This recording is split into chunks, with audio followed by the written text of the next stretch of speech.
दोस्तों नमस्कार।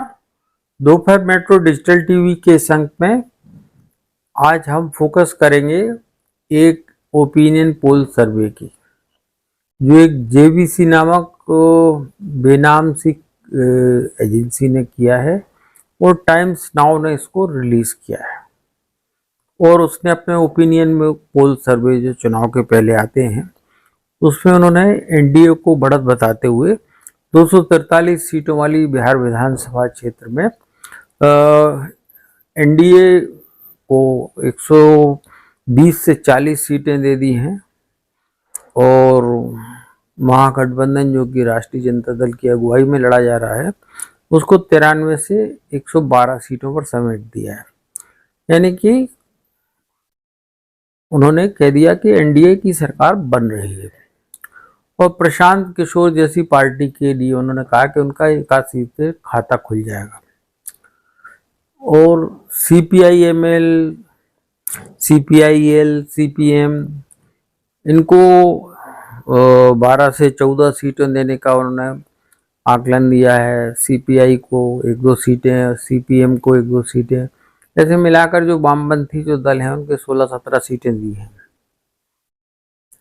और 29 सीटों पर लड़ रहे एनडीए के तीसरे प्रमुख घटक दल यानी कि चिराग पासवान की लोकतांत्रिक जनता पार्टी पासवान, लोजपा पासवान, उसको उन्होंने 7 से 9 सीटें दी हैं।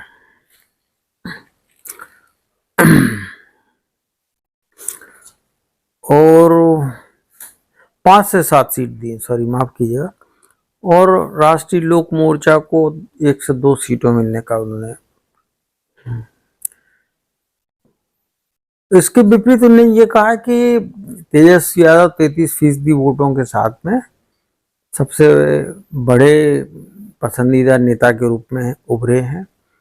और नीतीश कुमार जो है, जो कि 20 साल से कहीं ना कहीं उलट पुलट करके, उल्टी पलटी करके पलटू राम की, सुशासन बाबू से मिस्टर पलटू राम की भूमिका में आ चुके हैं, वो 29% वोटों के साथ में दूसरे नंबर पर हैं लोगों की पसंद में मुख्यमंत्री के बतौर। जबकि चुनाव घोषणा होने के पहले जो सर्वे आए थे उसमें नीतीश कुमार के बाद में दूसरे पायदान पर जन स्वराज पार्टी को बताया गया था। लेकिन इस सर्वे के मुताबिक अगर सही माना जाए तो 1 सीट ही जन स्वराज की, प्रशांत कुमार की 3 साल की मेहनत मतलब 1 सीट, और सीपीआईएमएल को और सहित वामपंथी पार्टियों को 16 सीट। अब हम बात करें कि इस तरह के सर्वे एजेंसियों की, इनकी सर्वे में कितना दम है कितना नहीं है। आप पिछले, अगर आप चुनाव को, विधानसभा चुनाव के देखें हाल ही के, तो हरियाणा, महाराष्ट्र, दिल्ली, सभी जगह पर जो चुनाव हुए हैं वहाँ पर ओपिनियन पोल या चुनाव पूर्व सर्वे तो छोड़िए, जो एग्जिट पोल जो कभी कहे जाते थे कि वो एग्जैक्ट के करीब होते हैं, वो भी फेल हो गए। और वो उन एजेंसियों के फेल हुए जिनकी की एक पहचान रही है और उनके कई बार मरते उनके सर्वे सही भी रहे हैं। मैं पत्रकारिता और जनसंचार के विद्यार्थी के नाते और 4 दशक के अपने पत्रकारी अनुभव के नाते और मध्य प्रदेश में पिछले 3-3.5 दशक से जो है इलेक्शन के आकलन करने के अपने अनुभव के आधार पर कह सकता हूँ कि ये सर्वे जो है महज कोरी स्टंटबाजी के अलावा सिवा कुछ नहीं है। ये पक्ष विपक्ष के नेता भले ही उसके लेके कुछ भी कहें, जाहिर सी तौर पे बात है, एनडीए कहेगी कि तो हमारे पक्ष में मामला जा रहा है, वो खुशी मनाएंगे। राष्ट्रीय जनता दल या महागठबंधन कहेगा कि ये सर्वे भरोसे के काबिल नहीं है, अंतिम नतीजा आने दीजिए 14 नवंबर को। 6 नवंबर और 11 नवंबर के होने वाले मतदान में सब चीज साफ हो जाएगी, वो बातों में मैं नहीं पड़ता हूँ। लेकिन मैं एक बात जरूर कह सकता हूँ कि मेरा अपना जो आकलन है उसके मुताबिक इस तरह के नतीजे तो नहीं आ सकते, या जो जिस तरह से आकलन किया गया है वो जेबीसी ने, किस एजेंसी ने जो किया है वो किस आधार पर किया है, सर्वे करने वाले कौन है, उनकी राजनीतिक समझ कितनी है।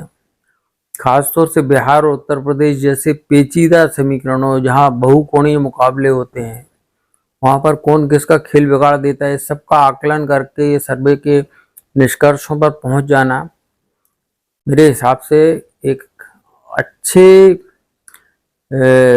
सर्वे की श्रेणी में हम इसको शुमार नहीं कर सकते। और इन सर्वे एजेंसियों की तो छोड़िए, बिहार में बैठ के जो वहां पर राजनीतिक आकलन कर रहे हैं राजनीतिक पंडित, वो भी समझ नहीं पा रहे हैं कि ये सारी चीजें क्या होंगी और कहाँ किस दिशा में चीजें जाएंगी। लेकिन चूंकि मैंने पत्रकारिता में डिग्री भी की, मास्टर्स डिग्री की, जनसंचार में भी मास्टर्स डिग्री की, सर्वे मेथोडोलॉजी जो होती है वो उसका भी अध्ययन किया है। तो सबसे पहली चीज तो ये कि सर्वे लेने वाला कौन है, सर्वे किस चीज का लिए जा रहा है। जेबीसी एजेंसी जो है वो किस चीज, अभी तक तो उसका नाम कहीं सुनने में नहीं आता कि वो इलेक्शन सर्वे करने लगी है। मार्केटिंग सर्वे के मामले में जरूर उसके एक दो जगह नाम आते हैं। तो मार्केटिंग का सर्वे और राजनीतिक सर्वे दोनों की तासीर अलग है। जनता के मिजाज को भांप पाना, हालांकि उत्तर प्रदेश और बिहार का मतदाता जो है वो दूसरे राज्यों के, मध्य प्रदेश छत्तीसगढ़ जैसे राज्यों के मुकाबले काफी मुखर होता है, वो खुलकर अपनी बात बोलता है। बाकी राज्यों में मतदाता मौन रहता है, अपना मत जाहिर नहीं करता है। तो इस सब के बावजूद भी मान लिया जाए तो सर्वे मेथोडोलॉजी का ये मूल सिद्धांत है कि अगर आपकी सैंपलिंग में अगर 1% की भी गलती होती है तो वो एंड रिजल्ट जो आता है आपका वो 25% के से ज्यादा उसका फर्क आ जाता है। तो मैं कह सकता हूँ कि जो ये सर्वे हैं, इस तरह इतनी जल्दबाजी आखिर क्यों दिखा रहे हैं खबरिया चैनल।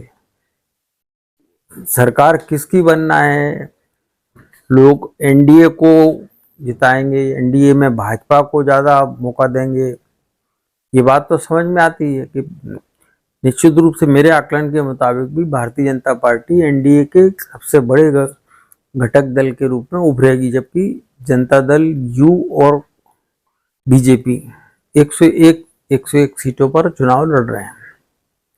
29 सीटें पासवान के पास हैं, 6 सीटें जो है जीतन राम मांझी की पार्टी के पास है, 6 उपेंद्र कुशवाहा की पार्टी के पास है। महागठबंधन की आप बात करें तो 143 सीटों पर जो है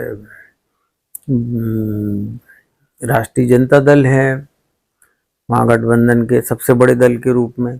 दूसरे घटक दल के रूप में कांग्रेस 60 सीटों के साथ है, इसने पिछली बार 70 लड़ी थी, 19 आई थी, अब 60 लड़ रही है। उसके बाद में जो है उनकी जो वीआईपी पार्टी है, मुकेश सहनी जिनको उप मुख्यमंत्री घोषित कर चुके हैं तेजस्वी यादव, बिहार के नायक के रूप में पेश हो रहे हैं और अपने आप को जो है वो मुख्यमंत्री स्वयं घोषित कर चुके हैं। और महागठबंधन ने भी, कांग्रेस ने भी अंततः मान लिया कि जीते तो सबका सेहरा, हारे तो आपके माथे बंधेगा, फूटेगा ठीक रहा। इस नीति पे चलते हुए कांग्रेस भी अपने तरफ से बहुत पीछे चली गई है प्रचार के दौरान। जन स्वराज पार्टी के साथ में 1 सीट मिलती है, 10 मिलती है या 25 मिलती है, ये इस बात पर निर्भर नहीं करेगा कि जन स्वराज पार्टी का जो 3 साल की जो मेहनत है उनके प्रशांत किशोर की, जो कि चुनावी रणनीतिकार रहे हैं और अब पहली बार चुनावी मैदान में उतरे हैं, तो रणनीति बनाना एक अपनी जगह होता है और चुनाव का प्रबंधन जो है, बूथ प्रबंधन, वो दूसरी बात होती है। तो बूथ प्रबंधन तो निश्चित रूप से इसके मोर्चे पर जन स्वराज पार्टी उतना खरा उतरती नहीं है। लेकिन मैं कहूँगा ना कि वो रामधारी सिंह दिनकर की जो कविता है ना कि सिंहासन खाली करो जनता आती है, हो सकता है कि दिल्ली की तरह जो है प्रशांत किशोर के पक्ष में जो है जनता अगर खुद ही आ जाए तो फिर सब बूथ प्रबंधन और बूथ एजेंट सब एक तरफ धरे रह जाते हैं। क्योंकि ये बात जाहिर है कि प्रशांत किशोर की पार्टी के 80-85-90% चेहरे ऐसे हैं जिनका कि चुनावी राजनीति से सीधा कोई ताल्लुक नहीं है, पूर्व अनुभव नहीं है। केवल 10-15% प्रत्याशी ऐसे हैं जो पहले किसी दूसरे दलों से, कोई जनता दल यू से, कोई बीजेपी से, कोई कांग्रेस से या किसी भी पार्टी से चुनाव लड़ चुका है या उनसे टिकट नहीं मिल पाने के कारण चुनाव लड़ रहा है। प्रशांत किशोर ने बड़ी बड़ी बातें कही थी कि अगर कोई खराब प्रत्याशी हमारा होगा तो हम खुद उसके खिलाफ वोट नहीं देने की बात करेंगे। ये सैद्धांतिक रूप से बात ठीक लगती है, लेकिन व्यवहारिक धरातल पर देखी जाए तो बिहार में एक एक सीट पर काटा जोड़ मुकाबला है। वहाँ असदुद्दीन ओवैसी जो कि 25 सीटों पर लड़ रहे हैं, जिनमें 23 मुस्लिम प्रत्याशी भी हैं और 2 हिंदू प्रत्याशियों को भी उन्होंने मौका दिया है।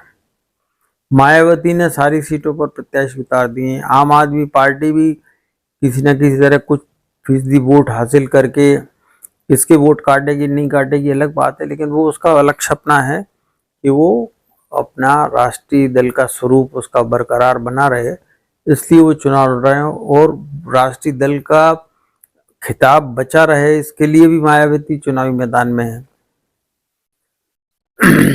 असदुद्दीन ओवैसी की खींचिए कि उनके 5 विधायक जो जीते थे 2020 के चुनाव में, उनमें से 4 को राष्ट्रीय जनता दल ने यानी तेजस्वी यादव ने तोड़ लिया था।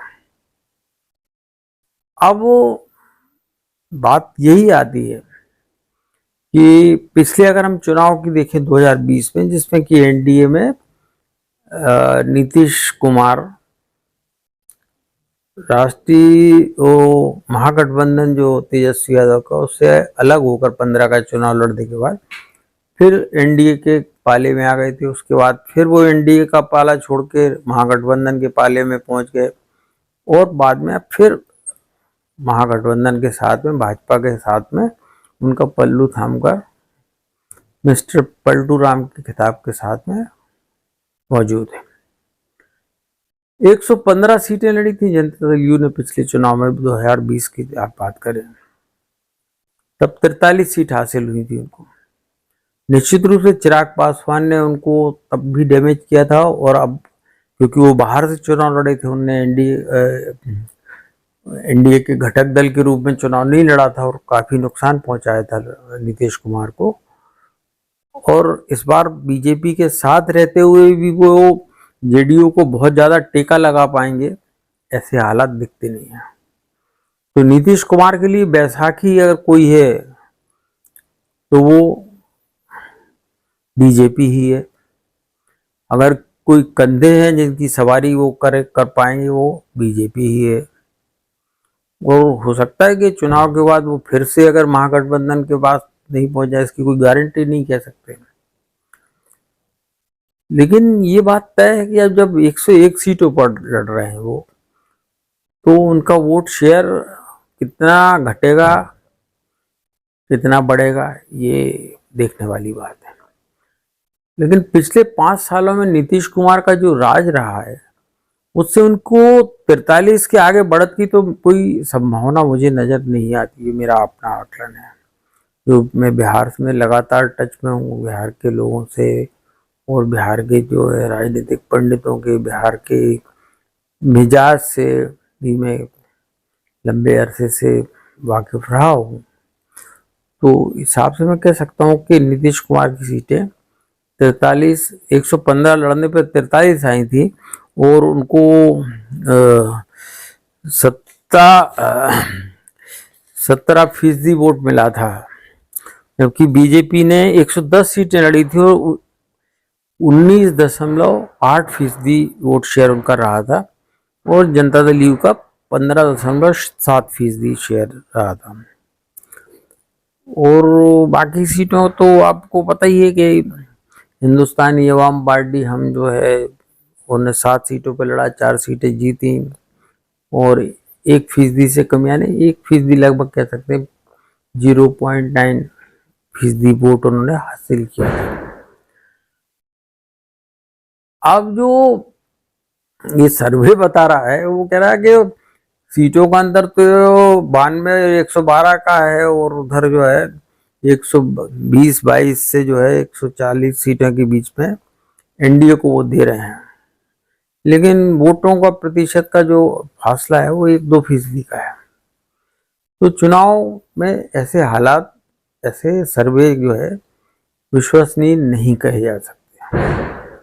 और मेरा ये मानना है कि लोकतांत्रिक तकाजों के हिसाब से अब चूंकि 6 नवंबर और 11 नवंबर की जो चुनाव मतदान जो होना है 2 चरणों में, तो कोई गुंजाइश नहीं रह जाती कि आप अपने सर्वे निकालें, अपना ओपिनियन पोल निकालें। थोड़ा सा सब्र करें और बिहार की जनता की, बिहार के मतदाताओं के भरोसे की भी आप परीक्षा करें। आपको पता है कि पिछला जो चुनाव हुआ था 2020 का, तब बिहार में जो है 7,90,00,000 मतदाता थे। तो मतदाता सूची का सघन परीक्षण अभियान चला जिसमें 65 लाख वोट करने के बाद 7,24,000 रह गए थे, लेकिन जब अंतिम सूची प्रकाशित हुई तो उसके बाद में अब 7,42,00,000 लोग जो है वोट डालने वाले हैं। यानी फिर भी जो अगर 90 से जोड़े तो 38 लाख वोट फिर भी कम है पिछले चुनाव के मुकाबले।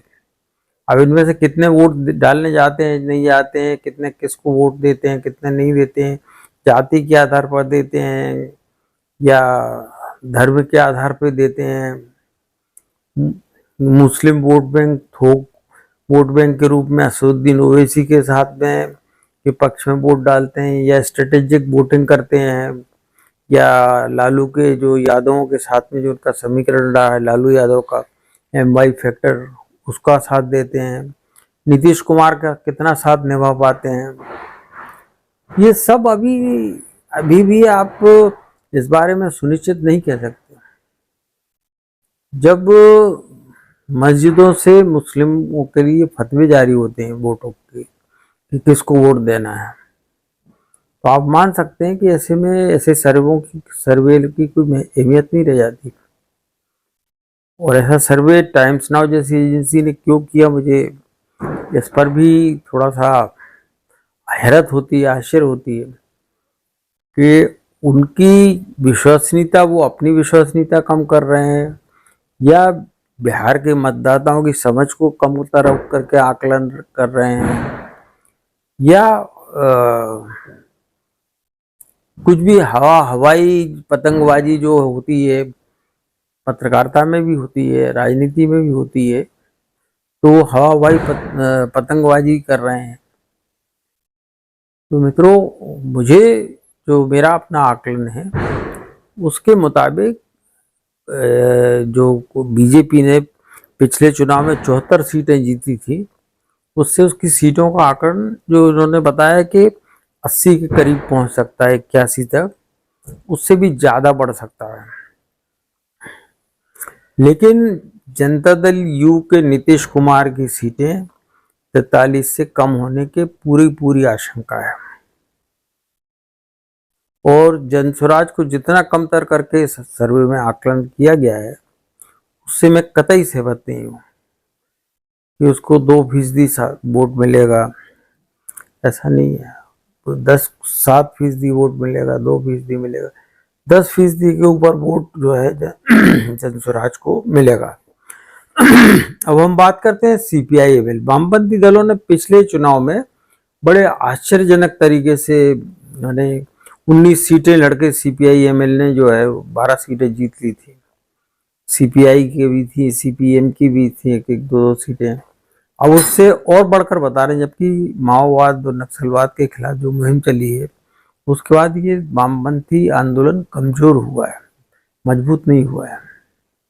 और अगर वो मजबूत हुआ भी है तो उसमें वामपंथियों का एक बहुत बड़ा धड़ा राहुल गांधी के कंधों पर सवार है, जो कांग्रेस को एक वामपंथी स्वरूप देते। तो वो वामपंथी विचारधारा का संवाहक अगर राहुल गांधी बने हुए हैं तो वो सीपीआई एमएल या अस्तित्व खोती जा रही वामपंथी दलों के साथ में क्यों रहेंगे, जबकि उन्हें एक नया आशियाना खोज लिया है कांग्रेस का घरौंदे के रूप में, तो वो क्यों उसको करेंगे।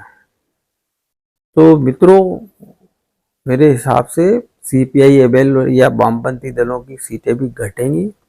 प्रशांत कुमार की सीटें एक तक सीमित नहीं रहेंगी, ज़्यादा संख्या जाएगी। और नीतीश कुमार की सीटें भी घटेगी। और चिराग पासवान को 29 में से 7 सीटें देना, ये भी मुझे लगता है 5 से 7 सीटें देने का जो सर्वे में अनुमान जताया है वो भी मुझे सच के करीब नहीं दिखता है। नीतीश पासवान जो है वो 10 से ज़्यादा सीटें जीतने की स्थिति में रहेंगे। और जीतन राम मांझी और कुशवाहा की हम बात करें या मुकेश सहनी की बात करें तो उनकी सीटें भी लगभग वही रहने वाली जो कि पिछले चुनाव में थी, या थोड़ा बहुत गड़बड़ हो जाए तो उसमें कोई हैरत नहीं करना चाहिए। लेकिन कांग्रेस की सीटें भी 19 नहीं रहने वाली, उससे घटेंगी। तो बढ़त किसको मिल रही है? बीजेपी को दिखती मेरे आकलन के मुताबिक। और जो राष्ट्रीय जनता दल जो है, जो कि महागठबंधन का प्रमुख घटक दल है, वो भी जो 70 के पार 77 करीब सीट ले गया था पिछले चुनाव में, तो उसकी सीटों का आंकड़ा भी मुझे लगता है कि 60 के नीचे ही रहेगा, क्योंकि असदुद्दीन ओवैसी भी जो है दम मार रहे हैं और पूरी तरह से उन्होंने उस सीमांचल के उन एरिया में अपना डेरा डाल रखा है, खंबा। बिल्कुल जिस तरह से अमित शाह, प्रमोद, धर्मेंद्र प्रधान वहाँ डटे हुए हैं। तो इन सब सारी चीज़ों को देखते हुए मुझे नहीं लगता कि महागठबंधन को लेकर इतना ज़्यादा तवज्जो लोग देंगे जितना कि जैसा कि सर्वे में दिखाया गया है। अगर सर्वे में 33% पर तेजस्वी हैं और 29% मुख्यमंत्री के रूप में नीतीश पसंद है, तो जब उनकी सीटें ही नहीं बढ़ रही हैं तो कहाँ से उनकी पसंद हो सकते हैं। तो जाहिर तौर पर जो नतीजा 14 नवंबर को उभर के सामने आएगा, वो एग्जिट पोल जब आएंगे उसके नतीजे क्या आते हैं वो तो अलग है, वो कितने एग्जैक्ट साबित होंगे। लेकिन ये ओपिनियन पोल जो है बेतुका है, औचित्यहीन है और भरोसे के लायक नहीं है। और ये बिहार की राजनीतिक चेतना से भरे बिहार के मतदाता, भले ही वो गरीब, दंगाल, फटियाल हों, उनकी राजनीतिक सियासत की समझ को आप कमतर करके नहीं आंक सकते। मित्रों, इस अंक में इतना ही। अभी चूंकि मामला बिहार का चल रहा है तो कल फिर हम आपके सामने हाजिर होंगे बिहार के मुद्दे के साथ ही। और बिहार के मुद्दे के साथ इसलिए क्योंकि बिहार में हम कल इस बात पर भी चर्चा करेंगे कि जो मुफ्त की रेवड़ियां बांटने की हो चुनाव के पहले चली थी और घोषणा पत्रों में चली है, वो बिहार के जो खजाने हैं, राजकीय खजाना है, उससे कितना मेल खाता है और कितना तालमेल बिठा पाएगा, उस पर बात करेंगे। तब तक के लिए आपको करना होगा इंतज़ार। इस अंक में आपको अगर मेरी राय पसंद आए तो इसे लाइक करें, शेयर करें, सब्सक्राइब करें और अपने कमेंट जरूर करें। कि आप हमारी बात से कितना इत्तेफाक रखते हैं। बाकी हम आपसे कल फिर बात करेंगे, रूबरू होंगे। तब तक के लिए नमस्कार।